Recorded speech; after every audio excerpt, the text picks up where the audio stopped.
माता पिता संत शिक्षक सिपाही, इनके पास जब जब बैठोगे तो कुछ ना कुछ अच्छा मिलेगा आपके पास।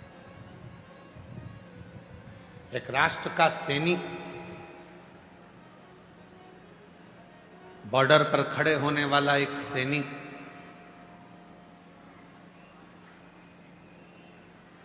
जब रिटायर होकर आपके नगर में, आपके गांव में, आपके क्षेत्र में आए और आपके गांव में वो रिटायर फौजी तुम्हारे गांव में जो रहता है उसके पास थोड़ा बैठना प्रारंभ करो तो तुम्हारे अंदर राष्ट्र और तिरंगे के प्रति प्रेम जागृत होना प्रारंभ हो जाए।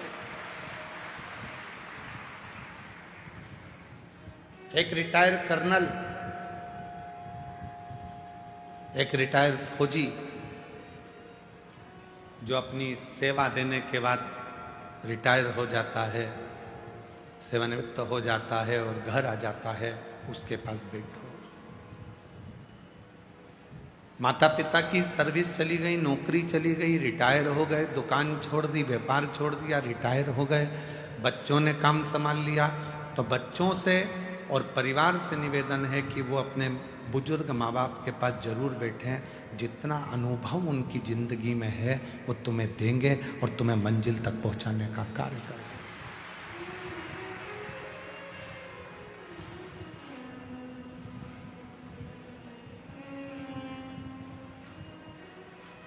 वो देंगे। आप उनके पास जाकर बैठो, आप उनके करीब में जाकर बैठो। कोई सच्चा संत है।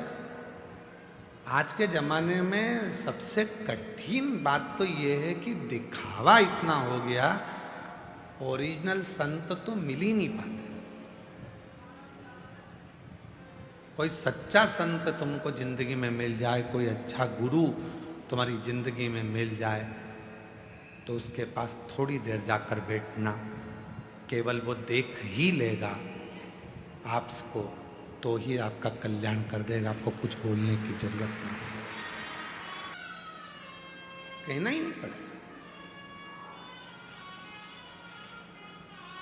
इसलिए हमने पहले भी एक जगह कथा में, मुंबई की कथा में एक बात कही थी, आज फिर कह रहे हैं। अपन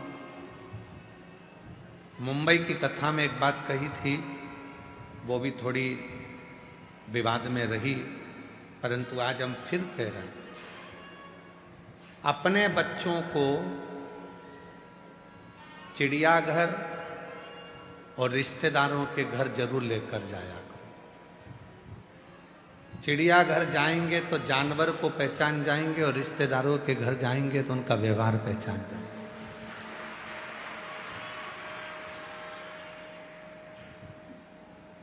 इस बात का बुरा लग गया था, हमने मुंबई में कहा था कि तुमने रिश्तेदारों को जानवर से घोषित कर दिया। हम नहीं कह रहे, हम तो कह रहे हैं व्यवहार पहचानने के।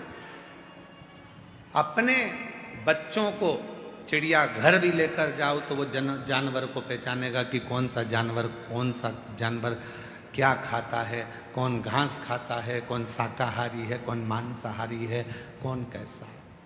और अपने घर के बच्चों को रिश्तेदार के घर लेकर जाओ, उनको मालूम पड़ेगा कि जब अपनी परिस्थिति ठीक नहीं होती है तो लोग कैसा व्यवहार करते हैं और जब धन आ जाता है तो कैसा व्यवहार करते हैं।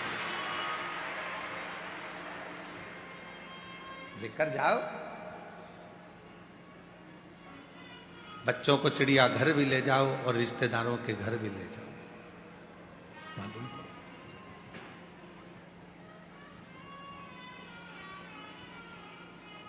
देख लिया संसार हमने, देख लिया सब मतलब के यार हमने देख लिया। झूठे नाते झूठे रिश्ते, झूठे नाते झूठे रिश्ते, अरे झूठा है संसार हमने देख लिया। सब मतलब के यार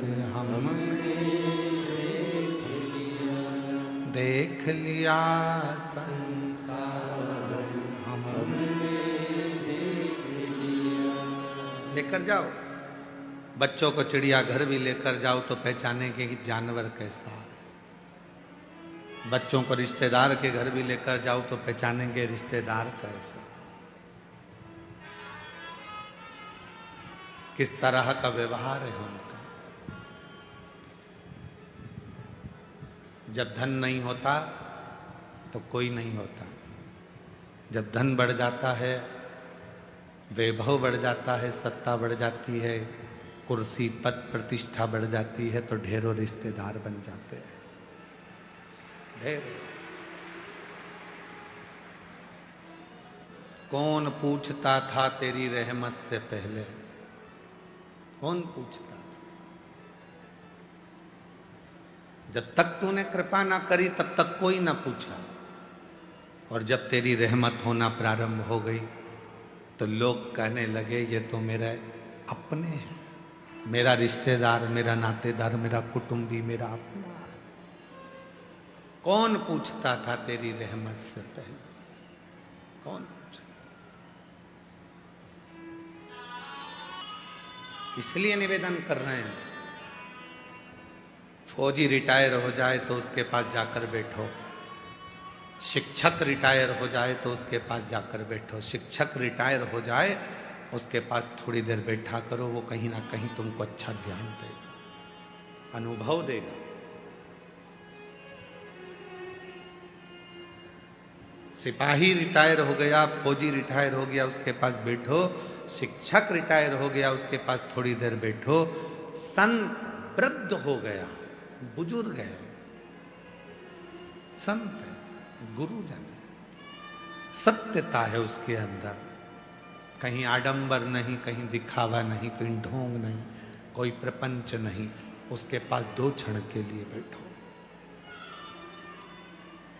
पिता नौकरी से रिटायर हो गए, सर्विस से रिटायर हो गए, या दुकान छोड़कर घर रहने लगे, उनके पास थोड़ी देर बैठो। माँ रसोई घर से रिटायर हो गई, काम रसोई घर का बहुएं संभालने लगी और वो रिटायर हो गई, अपने कमरे में रहती है, तो माँ के पास थोड़ी देर जाकर बैठो, तुम्हारी जिंदगी अपने आप उन्नति की ओर बढ़ना प्रारंभ।